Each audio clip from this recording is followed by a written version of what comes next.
بسم اللہ الرحمن الرحیم۔ کیا اللہ کے سوا بھی کوئی اور خدا ہے؟ اے محمد صلی اللہ علیہ وسلم کہہ دیجئے کہ تمام تعریفیں اللہ ہی کے لیے ہیں اور سلام اللہ کے ان بندوں پر جنہیں اس نے چن لیا ہے۔ کیا اللہ بہتر ہے یا وہ جنہیں یہ اللہ کا شریک بنا رہے ہیں؟ غور کرو بھلا وہ کون ہے جس نے آسمانوں اور زمین کو پیدا کیا اور تمہارے لیے آسمان سے پانی اتارا، پھر اس نے پانی سے خوشنما باغات اگائے، ان کے درختوں کا اگانا تو تمہارے بس میں نہیں تھا۔ کیا اللہ کے سوا بھی کوئی اور خدا ہے؟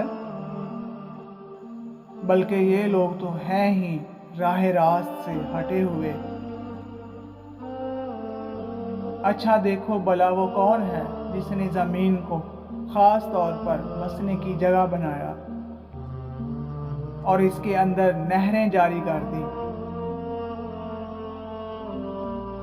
اور اس کے توازن کے لیے پہاڑوں کے لنگر ڈال دیے، اور تو اور دو سمندروں کے درمیان آڑ بنا ڈالی۔ کیا اللہ کے سوا بھی کوئی اور خدا ہے؟ بلکہ ان میں سے اکثر شعور ہی نہیں رکھتے۔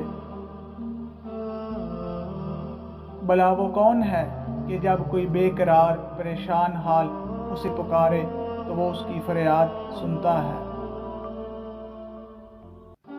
اور اس کا غم دور کر دیتا ہے؟ اور وہ کون ہے جس نے تمہیں زمین میں اپنا خلیفہ مقرر کیا؟ کیا اللہ کے سوا بھی کوئی اور خدا ہے؟ بلکہ تم تو بہت کم غور و خوض کرتے ہو۔ سوچو بھلا وہ کون ہے جو تمہیں خشکی اور سمندر کے اندھیروں میں راستہ دکھاتا ہے؟ اور وہ کون ہے جو اپنی رحمت سے پہلے خوشخبری دینے والی ہوائیں بھیجتا ہے؟ اللہ تو بہت ہی بلند اور برتر ہے جنہیں یہ اس کا شریک ٹھہراتے ہیں۔ پھر سوچو بھلا وہ کون ہے جس نے ساری مخلوق کو پہلی مرتبہ پیدا کیا اور پھر ان کو دوبارہ پیدا کرے گا؟ اور وہ کون ہے جو تمہیں آسمان اور زمین سے رزق دیتا ہے؟ کیا اللہ کے سوا بھی کوئی اور خدا ہے؟ کہہ دیجئے لاؤ اپنی کوئی دلیل اگر تم سچے ہو۔